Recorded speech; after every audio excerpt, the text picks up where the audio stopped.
नमस्कार दोस्तों। पुराने वर्षों में आए प्रश्न वह बहुत ही महत्वपूर्ण प्रश्नों को एकत्रित करके मैंने टॉप 50 यानी 50 क्वेश्चंस का सेट तैयार किया है। और निसंदेह यदि आप इन प्रश्नों को याद कर लेते हो तो आपको मौलिक अधिकार से संबंधित और अधिक पढ़ने की आवश्यकता नहीं रहेगी। मैं पूर्ण विश्वास आपको दिलाता हूँ। तो आइए शुरू करते हैं प्रश्न नंबर 1 से। प्रश्न नंबर 1, भारतीय संविधान में मौलिक अधिकारों की व्यवस्था किस देश से ली गई है? संयुक्त राज्य अमेरिका से।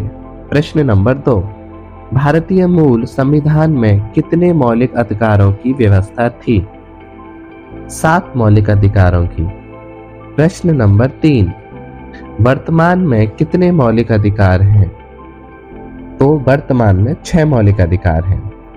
प्रश्न नंबर 4, संविधान में किस भाग में मौलिक अधिकारों का वर्णन किया गया है? तो दोस्तों इसका उत्तर होगा भाग 3 में। अगला प्रश्न, संविधान के किस अनुच्छेद में मौलिक अधिकारों का वर्णन किया गया है? तो दोस्तों इसका उत्तर होगा अनुच्छेद 12 से 35 में। अगला प्रश्न, समानता संबंधी अधिकारों का वर्णन किस अनुच्छेद में है? तो अनुच्छेद 14 से 18 में। अगला प्रश्न, स्वतंत्रता संबंधी अधिकारों का वर्णन किस अनुच्छेद में है? तो दोस्तों इसका उत्तर होगा अनुच्छेद 19 से 22 में। गलती से 18 लिख गया है लेकिन इसका उत्तर 19 से 22 में होगा। अगला प्रश्न, शोषण के विरुद्ध अधिकारों का वर्णन किस अनुच्छेद में है? तो अनुच्छेद 23 से 24 में। अगला प्रश्न, धार्मिक स्वतंत्रता का अधिकार किस अनुच्छेद में है? तो अनुच्छेद 25 से 28 में। अगला प्रश्न, शिक्षा व संस्कृति संबंधी अधिकार किस अनुच्छेद में है? तो दोस्तों इसका उत्तर होगा अनुच्छेद 29 से 30 में।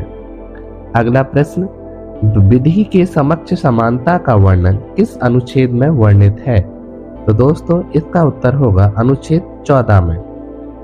अगला प्रश्न, धर्म, नस्ल, जाति या जन्म के स्थान के आधार पर भेदभाव करना निषेध होगा किस अनुच्छेद में है? तो अनुच्छेद 15 में। अगला प्रश्न, लोक नियोजन के विषय में अवसर की समानता का वर्णन किस अनुच्छेद में है? तो दोस्तों इसका उत्तर होगा अनुच्छेद 16 में। अगला प्रश्न, अस्पृश्यता का अंत यानी अनटचेबिलिटी का अंत किस अनुच्छेद के तहत किया गया है?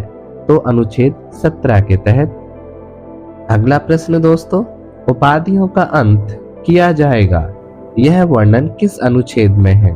तो दोस्तों इसका उत्तर होगा अनुच्छेद 18 में है। अगला प्रश्न, मूल संविधान में कितनी स्वतंत्रताओं का वर्णन था? तो दोस्तों मूल संविधान में 7 स्वतंत्रताओं का वर्णन था। अगला प्रश्न, वर्तमान में कितनी स्वतंत्रताओं का वर्णन भारतीय संविधान में किया गया है? तो दोस्तों वर्तमान में 6 स्वतंत्रताओं का वर्णन किया गया है। अगला प्रश्न, बोलने की स्वतंत्रता यानी अभिव्यक्ति की स्वतंत्रता प्रदान की जाती है? तो दोस्तों अनुच्छेद 19 के ए के अनुसार। अगला प्रश्न, शांतिपूर्वक बिना हथियार के एकत्रित होने और सभा करने की स्वतंत्रता किस अनुच्छेद के तहत दी गई है? तो दोस्तों इसका उत्तर होगा अनुच्छेद 19 के बी के तहत। अगला प्रश्न, संघ बनाने की स्वतंत्रता किस अनुच्छेद के तहत दी गई है? तो मित्रों इसका उत्तर होगा अनुच्छेद 19 के सी के तहत। अगला प्रश्न, देश के किसी भी क्षेत्र में आवागमन की स्वतंत्रता किस अनुच्छेद के तहत दी गई है? तो दोस्तों इसका उत्तर होगा अनुच्छेद 19 के डी के तहत। अगला प्रश्न, देश के किसी भी क्षेत्र में निवास करने की स्वतंत्रता प्रदान की जाती है? तो दोस्तों अनुच्छेद 19 के ई के तहत। अगला प्रश्न, कोई भी व्यापार एवं जीविका चलाने की स्वतंत्रता का वर्णन किस अनुच्छेद में है? तो दोस्तों इसका उत्तर होगा अनुच्छेद 19 का जी के तहत। अगला प्रश्न, प्रेस की स्वतंत्रता का वर्णन किस अनुच्छेद में किया गया है? दोस्तों, प्रेस की स्वतंत्रता का वर्णन अनुच्छेद 19 के ए के अंतर्गत किया गया है। मित्रों, अगला प्रश्न है, अपराधों के लिए दोष सिद्धि के विषय में संरक्षण का वर्णन किस अनुच्छेद में किया गया है? तो अनुच्छेद 20 में। अगला प्रश्न, अपराधों के लिए दोष सिद्धि के संबंध में कितने प्रकार की स्वतंत्रताओं का वर्णन किया गया है? तो दोस्तों, 3 स्वतंत्रताओं का। अगला प्रश्न, किसी भी व्यक्ति के लिए एक अपराध के लिए सिर्फ एक ही बार सजा मिलेगी, यह बात संविधान के किस अनुच्छेद में कही गई है?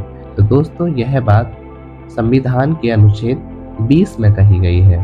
अगला प्रश्न, प्राण एवं दैहिक स्वतंत्रताओं का संरक्षण संबंधी विचार किस अनुच्छेद में दिया गया है?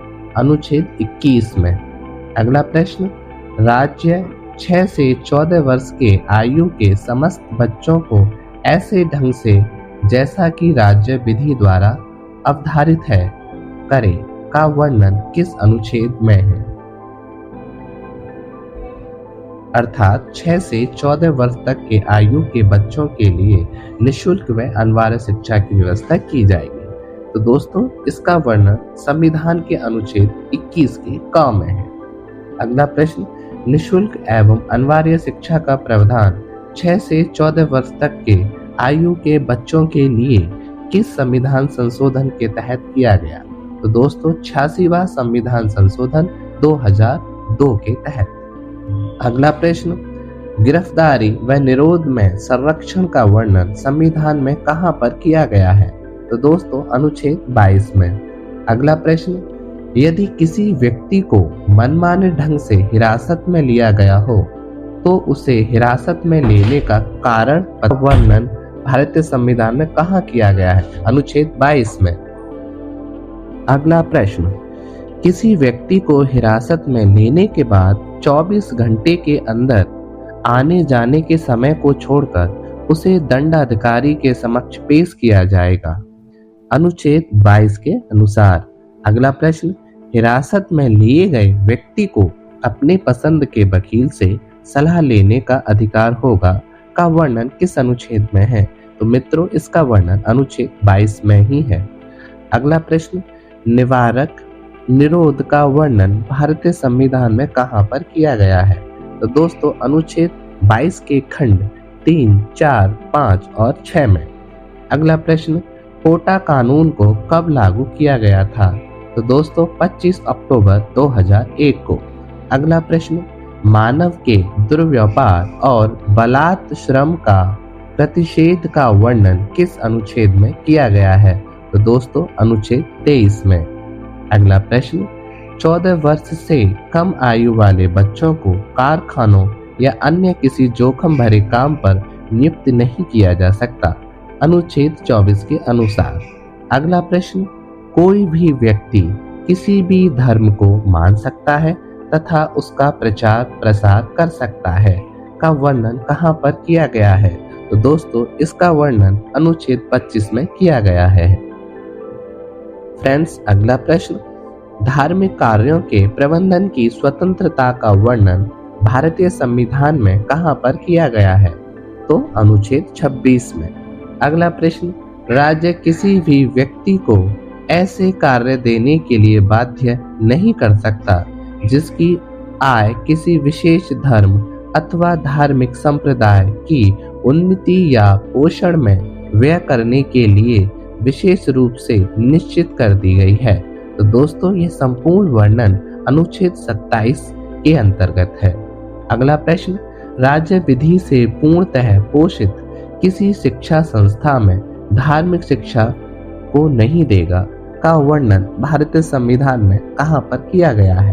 तो अनुच्छेद 28 में। अगला प्रश्न, संविधान में किस अनुच्छेद में इस बात का वर्णन किया गया है कि कोई अल्पसंख्यक वर्ग अपनी भाषा, लिपि और संस्कृति का संरक्षण कर सकता है और केवल भाषा, जाति, धर्म और संस्कृति के आधार पर उसे किसी भी सरकारी शैक्षिक संस्था में प्रवेश से नहीं रोका जा सकता, तो ये दोस्तों इसका वर्णन अनुच्छेद 29 में किया गया है।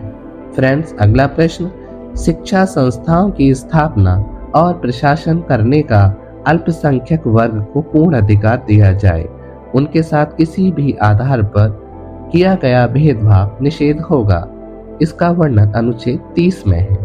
अगला प्रश्न, संवैधानिक उपचारों का वर्णन भारतीय संविधान के किस अनुच्छेद में किया गया है? तो दोस्तों यह अनुच्छेद 32 में किया गया है। अगला प्रश्न, बाबा साहेब अम्बेडकर जी ने भारतीय संविधान के किस अनुच्छेद को भारतीय संविधान की आत्मा कहा है? तो दोस्तों अनुच्छेद 32 को। तो बाबा साहब अम्बेडकर जी, जिन्हें भारतीय संविधान का निर्माता कहा जाता है, उन्होंने अनुच्छेद 32 को अत्यधिक महत्व दिया है। महत्व इतना ज्यादा कि उन्होंने इसे संविधान की आत्मा तक कह डाला। अगला प्रश्न, अनुच्छेद 32 में कितने प्रकार की रिटों का वर्णन किया गया है? तो 5 प्रकार की रिटों का वर्णन किया गया है। अगला प्रश्न, जब कोई पदाधिकारी अपने सार्वजनिक कर्तव्यों का निर्वहन नहीं करता तब कौन सी रिट जारी की जाती है? तो दोस्तों तब परमादेश रिट जारी की जाती है। अगला प्रश्न, भारतीय संविधान के किस अनुच्छेद में संपत्ति के अधिकार का वर्णन था?